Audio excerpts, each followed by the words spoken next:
Welcome back students to our part 2 video of the poem The Indian Weavers written by Sarojini Naidu.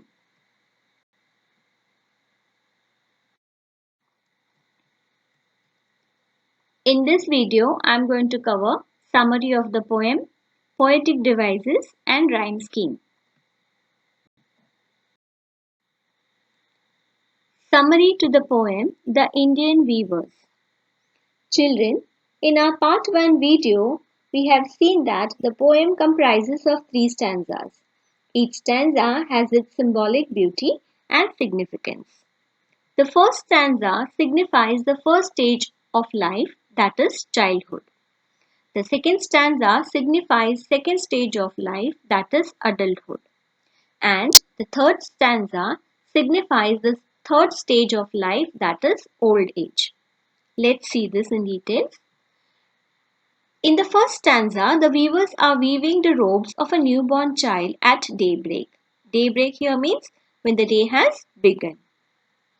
The time and their work seem to be connected as both signify a new beginning.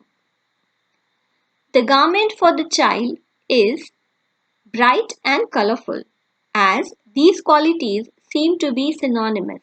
Synonymous means same or similar with the childhood, which is a carefree and a happy phase of life.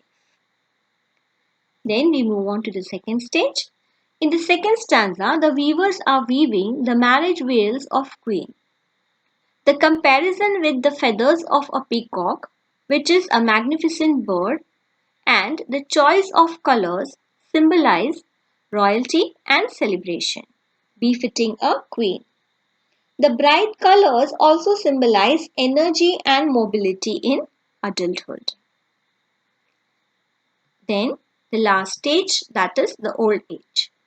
So in the third stanza, the weavers are said to be serious and still as they weave in the light of the moon at night. They are grim. Grim here means very serious, and staid. Staid here means quiet, because they are weaving a funeral shroud. Funeral shroud means a garment woven to cover a dead person's body. It seems what they weave also affect their mood and attitude. The earlier feelings of hope and happiness are missing in the last stanza, where they are dealing with death. So, when we compare the first two stanza with the third one, we feel that in the third stanza, the weavers are not happy to weave that white colored garment, which is supposed to be used to cover a dead person's body.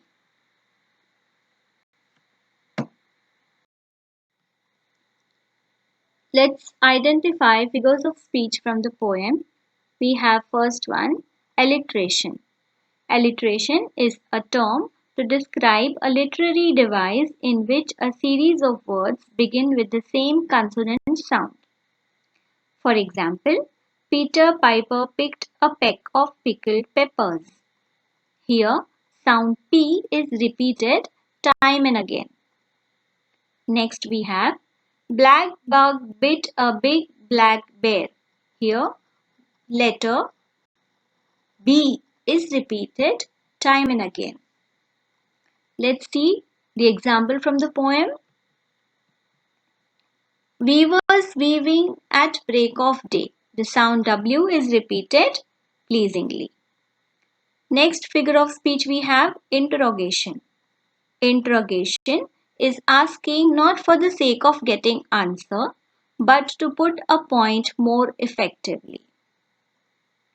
Let's see an example from the poem. Why do you weave a garment so gay? So the question is being asked to the weavers. Next we have simile. Simile is a figure of speech that compares two different things in an interesting way. The object of a simile is to spark an interesting connection in a reader's or a listener's mind. Simile uses the words like or as to draw a comparison. For example, as light as a feather. In this sentence, two different things are being compared using the word as. The next example we have, she slept like a log. So here the word like is being used to compare two different things. Let's see an example from our poem. Blue as the wing of a halcyon wild. The indirect comparison is made here between blue and color of halcyon's wing. Halcyon here is a kingfisher. And then we have imagery. Imagery means to use figurative language to represent objects, actions, and ideas in such a way that appeals to our physical senses. For example, it was dark and dim in the forest. The word dark and dim are visual images. We are visualizing those words. The children are screaming and shouting in the fields. Screaming and shouting appeal to our sense of hearing. So here the word blue and wings of a bird are visual imagery. Children, let's identify the figures of speech.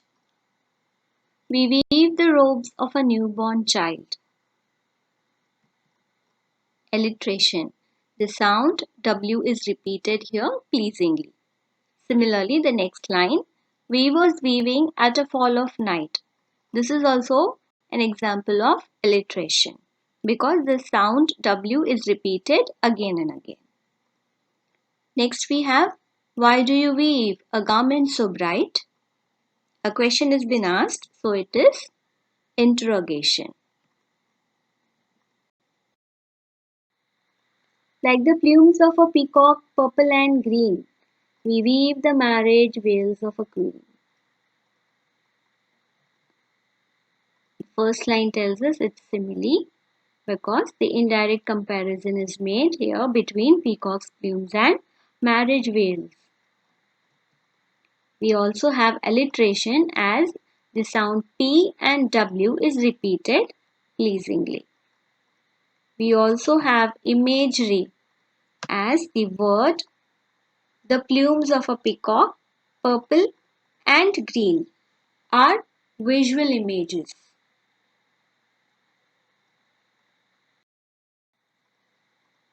Weavers weaving solemn and still. What do you weave in the moonlight chill? Weavers weaving solemn and still, we have alliteration as sound W is repeated. What do you weave in the moonlight chill refers to interrogation as the question has been asked. White as a feather and white as a cloud, we weave a dead man's funeral shroud. Here we have alliteration because the sound W is repeated. We also have imagery. The words white as a feather and white as a cloud are visual images. Then we also have simile. The indirect comparison is made here between white and feather and cloud. Let's see the rhyme scheme of the poem. In the first stanza we have A B B rhyme scheme. That is day gay. We have two rhyming words. Wild child. We have two rhyming words. So A B B rhyming scheme we have in the first stanza.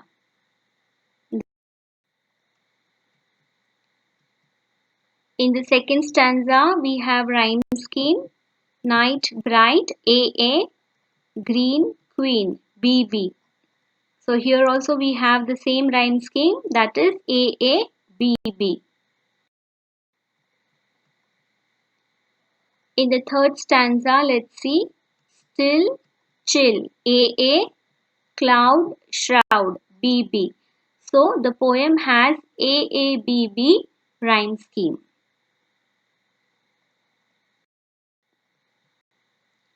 That's all for today, students. In our next class, I will be uploading question answers to this poem. Till then, stay safe.